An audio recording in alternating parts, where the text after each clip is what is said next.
दोस्तों, अब तक हम और आप सिर्फ चर्चा करते थे, बहस करते थे, टीवी डिबेट देखते थे और दिल ही दिल में सोचते थे कि काश एक दिन ऐसा आए जब भारत को दुनिया के सामने खुद को साबित करने के लिए किसी की मोहर या किसी विदेशी सर्टिफिकेट की जरूरत ना पड़े। काश वो दिन आए जब दुनिया खुद आगे बढ़कर माने कि हाँ, भारत अब कमजोर नहीं रहा, भारत अब सुनने वाला नहीं बल्कि सुना देने वाला देश बन चुका है। आज अगर आप यह वीडियो देख रहे हैं तो दिल थाम कर बैठिए, क्योंकि वो दिन अब सपना नहीं रहा, वो हकीकत बन चुका है। 1947 के बाद पहली बार भारत ने वो मुकाम हासिल किया है जिसका इंतजार कई पीढ़ियों ने किया था। ऑस्ट्रेलिया के सिडनी शहर से आई एक रिपोर्ट ने पूरी दुनिया के पावर सर्कल में खलबली मचा दी है। वॉशिंगटन के पेंटागन से लेकर बीजिंग के सत्ता गलियारों तक इस रिपोर्ट को लेकर बेचैनी साफ देखी जा सकती है।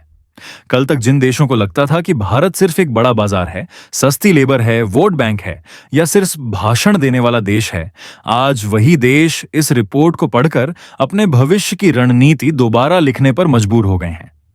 वजह कोई भाषण नहीं, कोई दावा नहीं, बल्कि एक ऐसा ठोस आंकड़ा है जिसने एशिया की पूरी पावर स्ट्रक्चर को हिलाकर रख दिया है।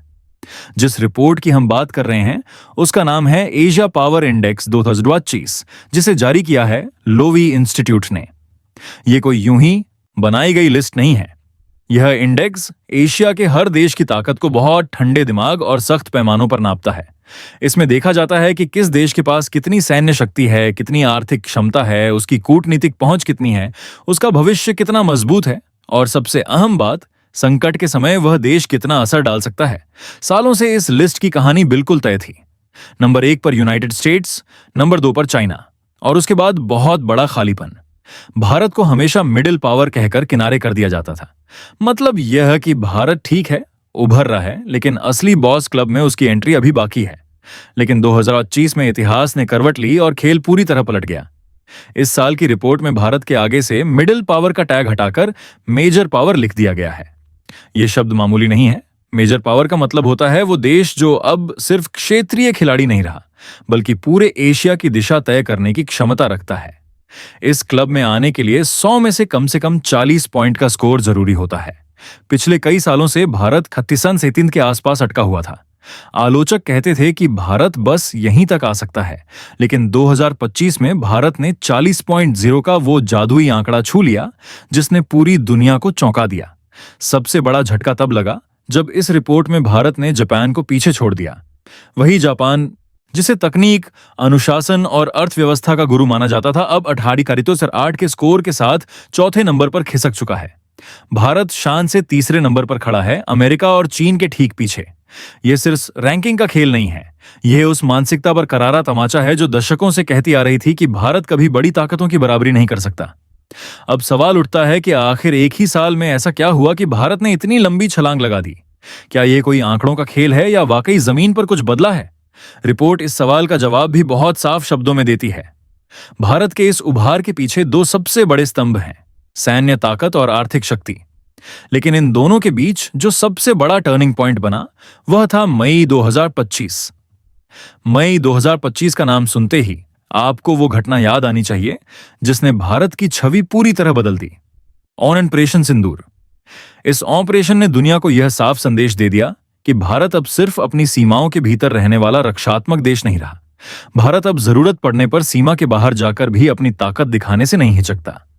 लोवी इंस्टीट्यूट की रिपोर्ट में पहली बार यह खुलकर माना गया है कि भारत के पास अब राजनीतिक इच्छा शक्ति और सैन्य क्षमता का घातक कॉम्बिनेशन मौजूद है।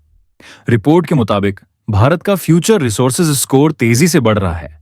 इसका मतलब यह है कि आने वाले सालों में जब चीन की आबादी बूढ़ी होती जाएगी और उसकी सेना में जवानों की कमी बढ़ेगी, तब भारत के पास दुनिया की सबसे युवा, प्रशिक्षित और टेक्नोलॉजी से लैस फौज होगी। भारत के aircraft carrier, missile system, drone क्षमता और स्वदेशी रक्षा उत्पादन ने उसे उस कतार में खड़ा कर दिया है जहां पहले सिर्फ अमेरिका और रूस जैसे देश ही खड़े नजर आते थे। चीन आज भी अपने जहाजों और सैनिकों की गिनती दिखाकर दुनिया को डराने की कोशिश करता है। लेकिन इस रिपोर्ट ने बहुत साफ कहा है कि भारत की रणनीतिक स्थिति और उसकी क्वालिटी ड्रिवन फोर्स चीन की संख्या पर भारी पड़ रही है।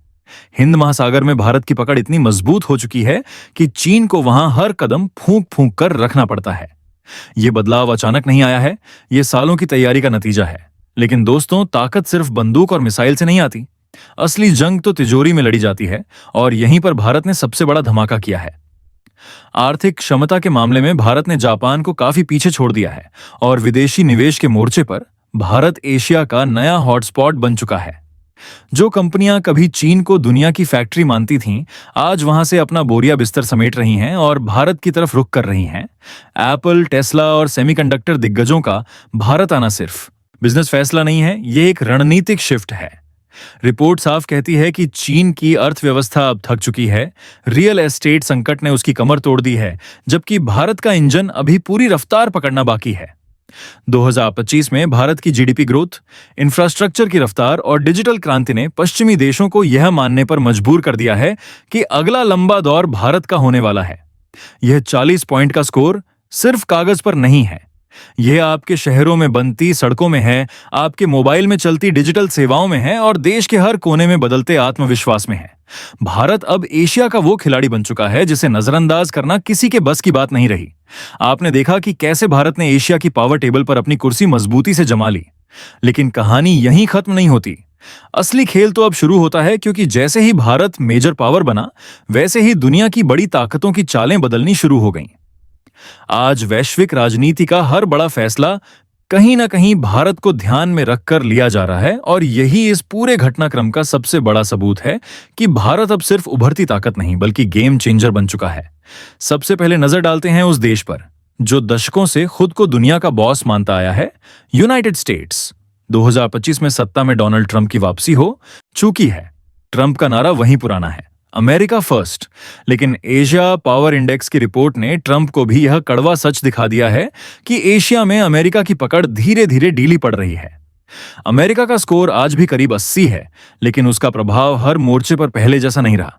इस खाली होती जगह को भरने के लिए एक तरफ चाइना एड़ी चोटी का जोर लगा रहा है और दूसरी तरफ अमेरिका को समझ आ गया है कि अगर चीन को रोका जा सकता है तो वह सिर्फ भारत के सहारे। यही वजह है कि 2025 में आपने देखा होगा कि अमेरिका भारत के साथ डिफेंस डील्स को लेकर कैसे उतावला दिखाई दे रहा है। जेट इंजन टेक्नोलॉजी हो, सेमीकंडक्टर सप्लाई चेन हो या फिर स्पेस कून ऑपरेशन, अमेरिका अब भारत को एक जूनियर पार्टनर्स की तरह नहीं बल्कि बराबरी के खिलाड़ी की तरह ट्रीट कर रहा है। साफ शब्दों में कहें तो भारत अब अमेरिका की मजबूरी बन चुका है, शौक नहीं। ट्रंप जानते हैं कि अगर चीन के ड्रैगन को काबू में करना है तो भारत का हाथी ही असली दांव है। अब आते हैं चीन पर, जिसे इस रिपोर्ट से सबसे बड़ा झटका लगा है। चीन का सपना था यूनिपोलर एशिया, यानी एक ऐसा एशिया जहां सिर्फ बीजिंग की चले। लेकिन भारत के मेजर पावर बनने के साथ ही यह सपना टूट चुका है। रिपोर्ट ने साफ कर दिया है कि एशिया अब मल्टीपोलर हो चुका है, जहां एक नहीं कई ताकतें बैलेंस बनाती हैं और भारत उनमें सबसे अहम स्तंभ है। चीन आज भी सैन्य खर्च और कुल अर्थव्यवस्था में भारत से बड़ा है, लेकिन उसकी रफ्तार थम चुकी है, जबकि भारत की गति बढ़ती जा रही है। यही फर्क आने वाले दशक में निर्णायक साबित होने वाला है। चीन के लिए परेशानी सिर्फ भारत की सैन्य ताकत नहीं है, बल्कि भारत का आत्मविश्वास है। 2025 का भारत चीन की आंखों में आंखें डालकर कह सकता है कि अगर तुम दुनिया की फैक्ट्री हो तो हम दुनिया का सबसे बड़ा बाजार हैं, अगर तुम ड्रैगन हो तो हम गरुड़ हैं। और यही बात चीन के रणनीतिकारों को सबसे ज्यादा डराती है, क्योंकि आत्मविश्वास जब ताकत के साथ जुड़ता है तो इतिहास बदलता है। अब जरा नजर डालते हैं रशिया पर। कभी रूस को भारत के बराबर की ताकत माना जाता था, लेकिन यूक्रेन युद्ध और पश्चिमी प्रतिबंधों ने उसकी कमर तोड़ दी है। एशिया पावर इंडेक्स में रूस की रैंकिंग नीचे खिसक चुकी है, लेकिन इस गिरावट का सबसे बड़ा फायदा किसे मिला? भारत को। भारत ने इस पूरे संकट में ऐसी कूटनीति दिखाई कि दुनिया हैरान रह गई। भारत रूस से सस्ता तेल भी खरीदता रहा और अमेरिका व यूरोप से रिश्ते भी मजबूत करता रहा। कोई दबाव, कोई झुकाव नहीं, सिर्फ अपने हित। यही मेजर पावर का असली एटीट्यूड होता है। आज अगर ग्लोबल साउथ की आवाज की बात होती है तो सबसे पहले भारत का नाम लिया जाता है। G20 की अध्यक्षता के बाद से भारत ने जिस तरह विकासशील देशों की समस्याओं को दुनिया के सामने रखा, उसने भारत की सॉफ्ट पावर को नई ऊंचाई दी है। अब छोटे और मझोले देश भारत की तरफ उम्मीद भरी नजरों से देखते हैं, क्योंकि उन्हें लगता है कि भारत न तो उन्हें डराता है और न ही इस्तेमाल करता है। इस पूरी कहानी का एक मनोवैज्ञानिक पहलू भी है जिसे नजरअंदाज नहीं किया जा सकता। दशकों तक हमें यही सिखाया गया कि हम गरीब हैं, पिछड़े हैं, विकासशील हैं। हमारे दिमाग में यह बात बैठा दी गई कि पश्चिम ही श्रेष्ठ है और बाकी दुनिया बस उसका पीछा करती है। लेकिन एशिया पावर इंडेक्स 2025 की रिपोर्ट उस मानसिक गुलामी पर आखिरी हथौड़ा है। जब भारत एशिया की तीसरी सबसे बड़ी ताकत बन चुका है, तो अब हमें किसी के सामने सफाई देने या सर्टिफिकेट मांगने की जरूरत नहीं है। अब जरा सोचिए, इस खबर को सुनकर पाकिस्तान की हालत क्या हो रही होगी। जिस भारत को वह दशकों तक अपना कॉम्पिटिटर मानता रहा, आज वही भारत उससे इतना आगे निकल चुका है कि पाकिस्तान उसे दूरबीन से भी नहीं देख पा रहा। पावर इंडेक्स में पाकिस्तान बहुत नीचे, नेपाल और श्रीलंका जैसे देशों के आसपास जूझता दिखाई देता है। यह फर्क सिर्फ ताकत का नहीं, सोच का है। लेकिन दोस्तों, तीसरे नंबर पर आना गर्व की बात जरूर है, पर मंजिल अभी बाकी है। आंकड़े साफ कहते हैं कि अमेरिका 80 के स्कोर पर है, चीन 57 पर और भारत 40 पर, यानी अभी भी फासला बड़ा है। चीन हमसे सैन्य खर्च और कुल आर्थिक आकार में आगे है, लेकिन फर्क यह है कि भारत ऊपर जा रहा है और चीन या तो ठहर गया है या नीचे की ओर झुक रहा है। यही वो टिपिंग पॉइंट है जिसके बाद ग्रोथ और तेज हो जाती है। आने वाले वर्षों में भारत को अपनी मैन्युफैक्चरिंग को और मजबूत करना होगा। Semiconductor, artificial intelligence, space technology और ग्रीन एनर्जी जैसे सेक्टर में भारत को लीड लेनी होगी। 2030 का लक्ष्य बिल्कुल साफ है, इस 40 के स्कोर को 50 और फिर 60 तक ले जाना। जिस रफ्तार से भारत आगे बढ़ रहा है, उस हिसाब से वह दिन दूर नहीं जब भारत चीन को पछाड़कर एशिया की दूसरी सबसे बड़ी ताकत बन जाएगा। दुनिया के बड़े बड़े अर्थशास्त्री ये मानने लगे हैं कि 2027 तक भारत दुनिया की तीसरी सबसे बड़ी अर्थव्यवस्था बन सकता है। जब वह दिन आएगा, तब एशिया पावर इंडेक्स का नक्शा एक बार फिर बदलेगा। लेकिन उससे भी बड़ी बात यह है कि उस दिन भारत सिर्फ आंकड़ों में नहीं बल्कि आत्मविश्वास में भी सुपर पावर बन चुका होगा। दोस्तों, आज अगर हम इस पूरी कहानी के अंत में खड़े होकर पीछे मुड़कर देखें, तो यह साफ समझ में आता है कि यह सिर्फ एक रिपोर्ट, एक रैंकिंग या कुछ नंबरों की बाजीगरी नहीं है। यह भारत के इतिहास का वो मोड़ है जहां एक सभ्यता, एक राष्ट्र और एक सोच ने खुद को हीन भावना की बेड़ियों से आजाद कर लिया है। एशिया पावर इंडेक्स 2025 में भारत का मेजर पावर बनना इस बात का प्रमाण है कि अब दुनिया हमें हमारे अतीत के आधार पर नहीं बल्कि हमारे वर्तमान और भविष्य की ताकत के आधार पर आंक रही है। दशकों तक भारत को बताया गया कि वह इंतजार करे, लाइन में खड़ा रहे, नियम माने और निर्देश सुने। लेकिन 2025 ने यह साबित कर दिया कि भारत अब इंतजार नहीं करता, भारत अब दिशा तय करता है। यह बदलाव किसी एक दिन में नहीं आया। ये उस धैर्य का नतीजा है जो हमने प्रतिबंधों में दिखाया, उस आत्मसम्मान का नतीजा है जो हमने दबाव में भी नहीं छोड़ा, और उस आत्मविश्वास का नतीजा है जो आलोचनाओं के बीच भी मजबूत होता गया। भारत ने यह दिखा दिया कि बिना किसी पर हमला किए, बिना किसी को धमकाए, सिर्फ अपने दम पर भी दुनिया की ताकतों की सूची में जगह बनाई जा सकती है। हमारी कूटनीति ने सिखाया कि दोस्ती भी निभाई जा सकती है और हित भी साधे जा सकते हैं। हमारी सेना ने साबित किया कि भारत शांति चाहता है लेकिन कमजोरी नहीं। हमारी अर्थव्यवस्था ने बता दिया कि भारत सिर्फ संभावनाओं का देश नहीं बल्कि परिणाम देने वाला देश बन चुका है। सबसे बड़ी जीत मनोवैज्ञानिक है। आज भारत का नागरिक खुद को कमजोर नहीं समझता। आज भारत का युवा यह नहीं सोचता कि उसे सफल होने के लिए देश छोड़ना पड़ेगा। आज भारत का किसान, वैज्ञानिक, इंजीनियर और सैनिक यह महसूस करता है कि वह एक ऐसे देश का हिस्सा है जिसकी आवाज दुनिया में सुनी जाती है। यही असली पावर है, क्योंकि जब किसी राष्ट्र का आत्मविश्वास जाग जाता है तो उसे रोक पाना इतिहास में किसी के लिए भी आसान नहीं रहा है। लेकिन यह भी सच है कि यह मंजिल नहीं, एक नई शुरुआत है। तीसरे नंबर पर आना गर्व की बात है, मगर पहले और दूसरे नंबर तक पहुंचना अभी बाकी है। यह रास्ता आसान नहीं होगा। प्रतिस्पर्धा कड़ी होगी, चुनौतियां बड़ी होंगी और दबाव पहले से कहीं ज्यादा होगा। लेकिन अब फर्क यह है कि भारत डरता नहीं है। भारत सीखता है, संभलता है और आगे बढ़ता है। आने वाले साल तय करेंगे कि हम इस मौके को सिर्फ जश्न तक सीमित रखते हैं या इसे इतिहास बदलने का औजार बनाते हैं। आज दुनिया भारत को देख रही है, परख रही है और स्वीकार भी कर रही है।